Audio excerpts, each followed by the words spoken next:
तारीख 27 अप्रैल 2026। आज के दिन हम लोग फिर इकट्ठा हुए हैं। इलेक्शन गुजरात का खत्म हुआ है कल ही और आज मैं आपके साथ हूँ। उम्मीद कर रहा था कि मैं रोज आ सकूं लेकिन हो नहीं पा रहा, उसके लिए आपसे पहले माफी चाहता हूँ। और अब हम ज्यादा समय ना बिगाड़ते हुए कुछ बिंदु पर चर्चा करना चाहते हैं, कुछ समाचार आप तक रखना चाहते हैं। देश भर में जम्मू कश्मीर से लेकर कन्याकुमारी तक, गुजरात से लेकर बंगाल तक, हर राज्य में कहीं न कहीं आम आदमी पार्टी की खबरें बन रही हैं। कहीं न कहीं कुछ न कुछ बात ऐसी है जो अखबार को भी छापना पड़ रहा है और उन खबरों को आप तक पहुँचाने के लिए जो लोग मेहनत कर रहे हैं उन सभी को सलाम। और मैं शुरुआत करता हूँ। गुजरात में चुनाव है, कल ही खत्म हुआ है, कल परिणाम है और कल सुबह 8 बजे से एकेएन पर आप लाइव देख पाएँगे सारे अपडेट्स। कोई गोदी मीडिया पे भरोसा करने की ज़रूरत नहीं है। सच्चाई, ईमानदारी से जो है वो परिणाम, जो मेहनत है उसे आप तक पहुँचाएँगे एकेएन पर सुबह 8 बजे से लाइव। और मेरे साथ रहेंगे दिलीप भाई और बहुत सारे अन्य साथी। राज सर, दर्शन मैम आज हमारे साथ जुड़े हुए हैं। तो मैं दिलीप भाई आपसे शुरुआत करता हूँ कि बताइए गुजरात की क्या खबर है? जी अनूप जी, सभी दर्शकों को बहुत ढेर सारे प्रणाम। मेरे पास गुजरात से न्यूज़ है, जो 1 महीने से लगातार आम आदमी पार्टी की हर क्षेत्रीय टीम, जिला की टीम, तहसील वाली टीम और प्रदेश वाली टीम और उसके ऊपर थी दिल्ली वाली टीम। ये सब जो लगे हुए थे, उनकी कड़ी मेहनत, लगाव और एक अपनी लगन से जो मेहनत की थी, उसका बेहतरीन एक कल नमूना हमने देखा है इलेक्शन के टाइम पे। यहाँ पर तकरीबन मैं मानता हूँ पूरे गुजरात में 43-44 डिग्री तक टेम्परेचर था। बावजूद भी लोग परिवर्तन के लिए बाहर आए थे। बम्पर यहाँ पर वोटिंग हुआ है और परिवर्तन के मूड में लोग आए थे। और आशावाद यही है कि कल ज्यादा से ज्यादा आम आदमी पार्टी बहुत बेहतरीन तरीके से उभर के आएगी और ये दिखा भी है। मैं ऐसे ही बात नहीं कर रहा हूँ, जो कुछ मैं भी कल फील्ड पे था तो मैंने भी लोगों से ये थोड़ा इंटरेक्शन किया था, उनका हाव-भाव भी देखा था, तो लोग बहुत परिवर्तन के लिए उत्साहित थे और कहीं न कहीं एक बीजेपी के खिलाफ उनका एक मूड था, तो उसी उसी दौरान ये लोग एकदम निकले भी थे। दूसरी न्यूज़ मेरे पास है कि राजकोट एरिया में कुछ कम कहीं न कहीं वोटिंग हुआ था, तो उसका ये रीज़न है कि वो लोग इतना बीजेपी से थक गए हैं कि वो लोग अब वोट ही नहीं करना चाहते थे। 10 बजे 11 बजे बीजेपी ऑफिशियल लोगों उनके जो कार्यकर्ता रहेंगे, पदाधिकारी रहेंगे, उनको बोलना पड़ा कि आप जाइए मोहल्ले से लोगों को बाहर निकालिए और वोटिंग करवाइए।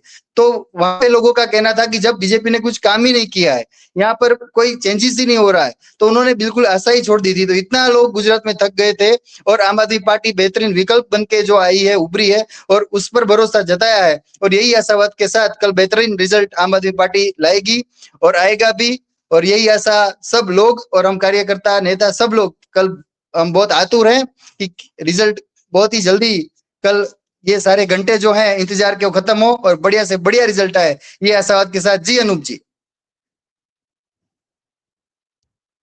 आभार दिलीप भाई। मैं दर्शन मैम आपको कहना चाहता हूँ आज आप कहाँ से कहाँ-कहाँ की खबर आपने इकट्ठी की है और क्या-क्या खबरें हैं? नमस्कार, मैं स्वागत करती हूँ आप सभी का एकेएन टीवी इंडिया पर। आज मैं आपके लिए लेकर आई हूँ कुछ खास खबरें जो अरविंद केजरीवाल जी से और पंजाब की खबरों से जुड़ी हुई हैं। तो आज की खबरें इस प्रकार हैं। आम आदमी पार्टी के राष्ट्रीय संयोजक अरविंद केजरीवाल जी ने न्यायपालिका के प्रति पूर्ण सम्मान व्यक्त करते हुए जस्टिस स्वर्ण कांता शर्मा को पत्र लिखकर सूचित किया कि वह गांधीवादी सत्याग्रह के सिद्धांतों का पालन करते हुए उनके न्यायालय में चल रही इस कार्यवाही में ना तो स्वयं शामिल होंगे और ना ही अपनी ओर से किसी वकील को पेश करेंगे। उन्होंने कहा कि यह फैसला बेहद सोच विचार के बाद लिया गया है। उनके अनुसार मौजूदा कार्यवाही न्याय के उस मूल सिद्धांत पर खरी नहीं उतरती जिससे कहा गया है कि न्याय केवल होना ही नहीं चाहिए बल्कि होता हुआ दिखना भी चाहिए। अरविंद केजरीवाल जी ने इन सिद्धांतों को सत्य और लोकतांत्रिक प्रतिरोध की भावना से लिया गया कठिन लेकिन आवश्यक निर्णय बताया गया है। जब न्याय की निष्पक्षता पर भरोसा डगमगाने लगे तब सत्याग्रह अपनी बात रखने का सबसे सशक्त माध्यम बन जाता है। आम आदमी पार्टी के राष्ट्रीय संयोजक अरविंद केजरीवाल जी ने यह भी कहा कि अंतरात्मा की आवाज महात्मा गांधी के सिद्धांतों और सत्याग्रह की भावना को ध्यान में रखते हुए यह निर्णय लिया गया है। वह इस मामले में आंदोलन की समक्ष ना हो तो स्वयं पेश नहीं होंगे और ना ही अपनी ओर से किसी की दलीलें रखेंगे। उन्होंने अपने इस फैसले को सिद्धांतों और लोकतांत्रिक प्रतिरोधों से जुड़ा कदम बताते हुए कहा है कि जब किसी प्रक्रिया पर भरोसा खत्म हो जाता है तो उसके लिए हमें नए और लोकतांत्रिक फैसले लेने जरूरी होते हैं। आम आदमी पार्टी के राष्ट्रीय संयोजक ने यह भी कहा कि वे अपने सिद्धांत और अंतरात्मा की आवाज के अनुरूप ये फैसला लिया है और उनकी निष्पक्षता पर किसी तरह का संदेह नहीं है। आम आदमी पार्टी के राष्ट्रीय अध्यक्ष ने यह भी कहा कि जब सत्याग्रह लोकतांत्रिक प्रतिरोध का सबसे बड़ा माध्यम बन जाता है तो हमें इस पर विचार करना चाहिए। सिद्धांतों और आत्मसम्मान और लोकतांत्रिक विरोध की भावना से जुड़ा कदम बताया जा रहा है। इस बयान के बाद राजनीतिक गलियारों में इस निर्णय को लेकर काफी चर्चाएं तेज हो गई हैं और इसे न्याय और सत्याग्रह की लोकतांत्रिक प्रतिस्पर्धा के लिए देखा जा रहा है।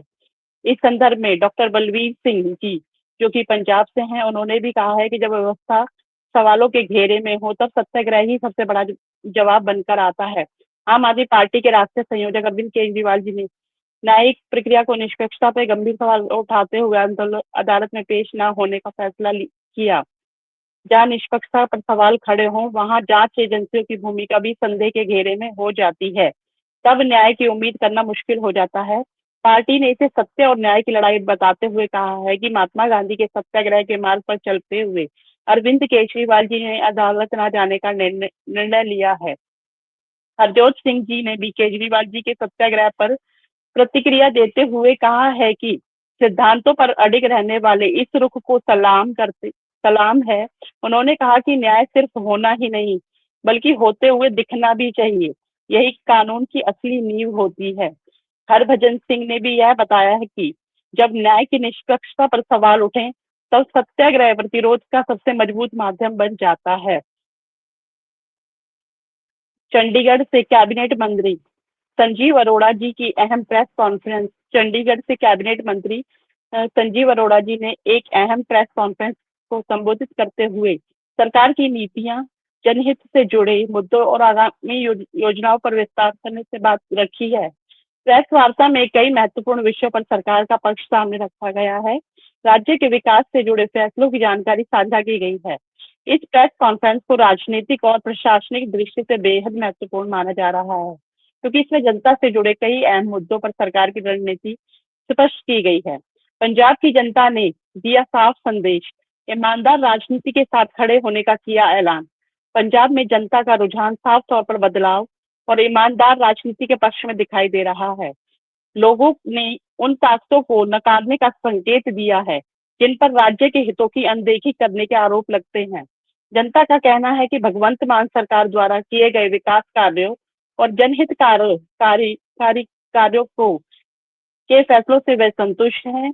इसी भरोसे के साथ वे बड़ी संख्या में लोगों को एक बार फिर मान सरकार को सत्ता में लाने के लिए तैयार हैं। जागरूक जनता काम की राजनीति चाहती है और ईमानदारी के साथ खड़े नेतृत्व पर भरोसा जता रही है।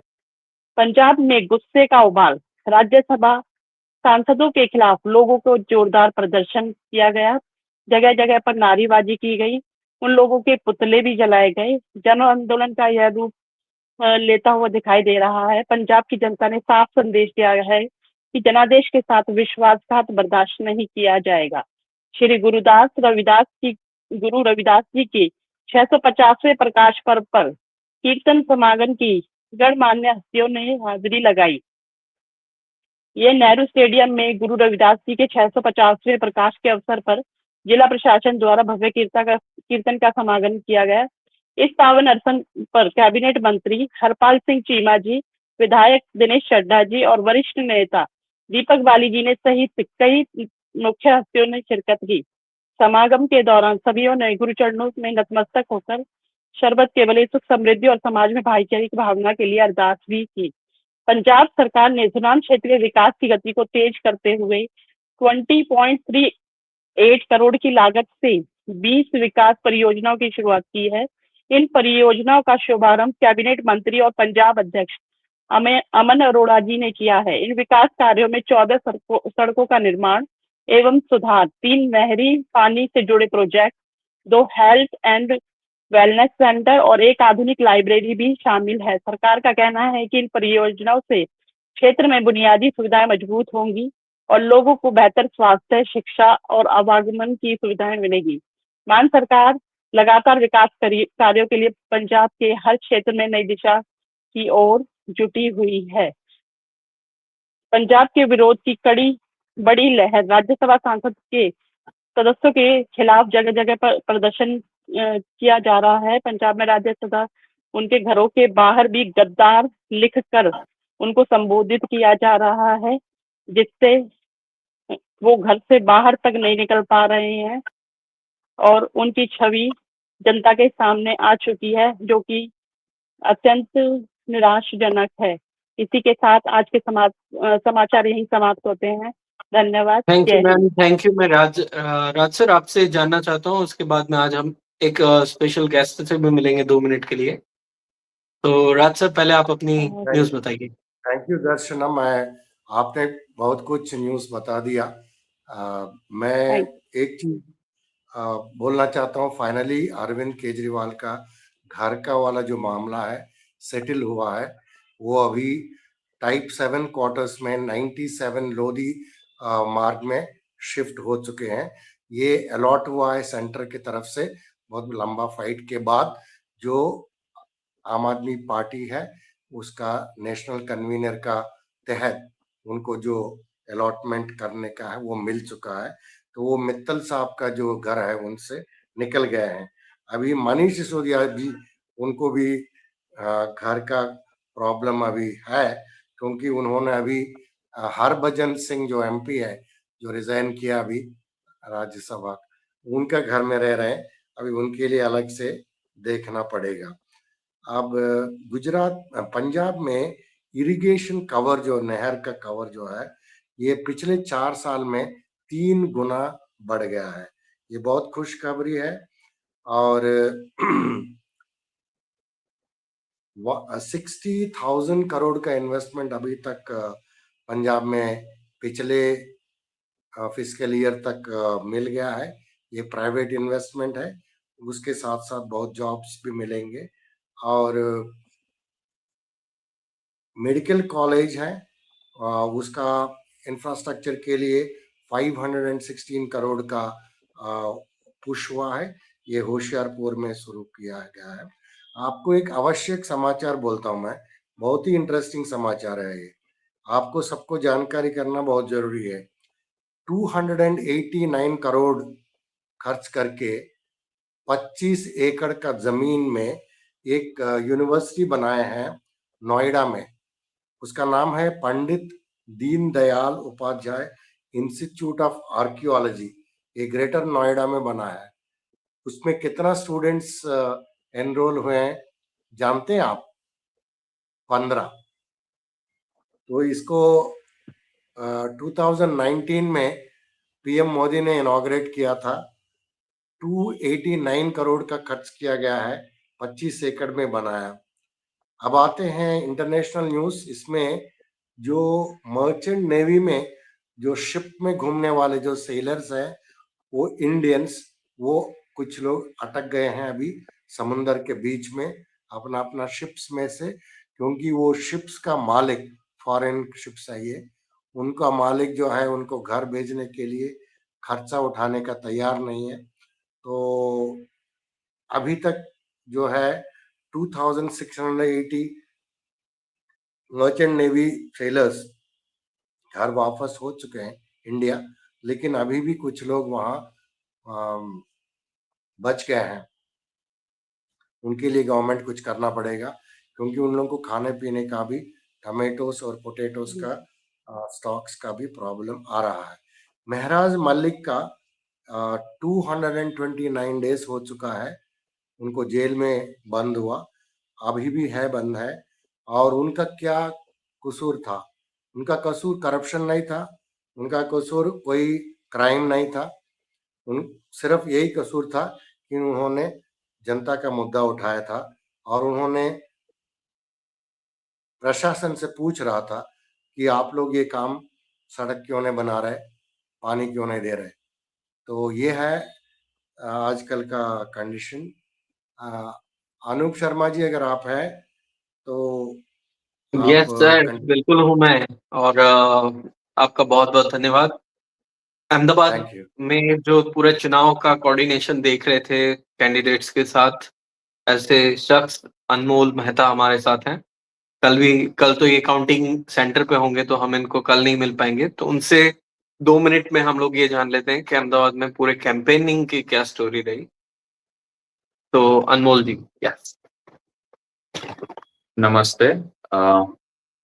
मैं अहमदाबाद से हूँ और यहाँ पे कल वोट काउंटिंग है। अभी थोड़े टाइम पहले ही मैं ज्वाइन हुआ पार्टी में और मेरा अनुभव बहुत बेहतरीन रहा। मतलब पॉलिटिक्स में मुझे कुछ भी पता नहीं था, लेकिन ज्वाइन होने के बाद काफ़ी कुछ चीज़ें पता चली। यहाँ पे अहमदाबाद में बहुत ही बढ़िया माहौल है ये टाइम पे। पूरे गुजरात में, स्पेशली अहमदाबाद में बहुत सारे नए यंग लोग जुड़े हैं पार्टी के साथ। कैसे वो अच्छी तरह से देश की सेवा में कंट्रीब्यूट कर सकते हैं, उसके लिए काफ़ी एक्साइटेड है। और पूरी प्रक्रिया कैसे होती है, कैसे पॉजिटिवली इन्वॉल्व हो सकते हैं इसमें, उसके लिए काफ़ी लोगों ने, मेरे जैसे काफ़ी लोगों ने कुछ नया सीखा। तो मुझे लग रहा है कि ये बहुत अच्छा, देश के फ्यूचर के लिए बहुत एक अच्छा साइन है, बहुत पॉजिटिव साइन है। और अपकमिंग डेज में, आने वाले महीनों या सालों में बहुत बड़ा अच्छा परिवर्तन आएगा और उसका जो बीज है वो लग चुका है अभी से। तो उसके लिए काफ़ी ऑप्टिमिस्टिक हूँ मैं और मेरे जैसे बहुत सारे यूथ। और काफ़ी गुजरात में ये टाइम पे काफ़ी अच्छा रिजल्ट एक्सपेक्टेड है कल। तो उसी के साथ जय हिंद।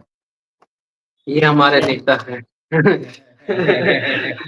तो बहुत ही अच्छे से प्रिपरेशन किया था इन्होंने, बैकग्राउंड में रह के बहुत सारा काम किया है चुनाव में पूरे में, तो इसलिए थोड़ा सा हाईलाइट कर लिया हमने। और कभी आपके सिपाही में हम इनको पूरा भी देखेंगे। अ, खैर, जाने से पहले एक बात फिर से आपको दोहरा देता हूँ कि कल सुबह 8 बजे एकेएन टीवी गुजराती को देखना ना भूलें। लाइव में पूरे गुजरात के जो इलेक्शन के रिजल्ट्स हैं वो हम आप तक पहुंचाएंगे। तब तक के लिए जय हिंद। जय हिंद। नमस्कार। नमस्ते।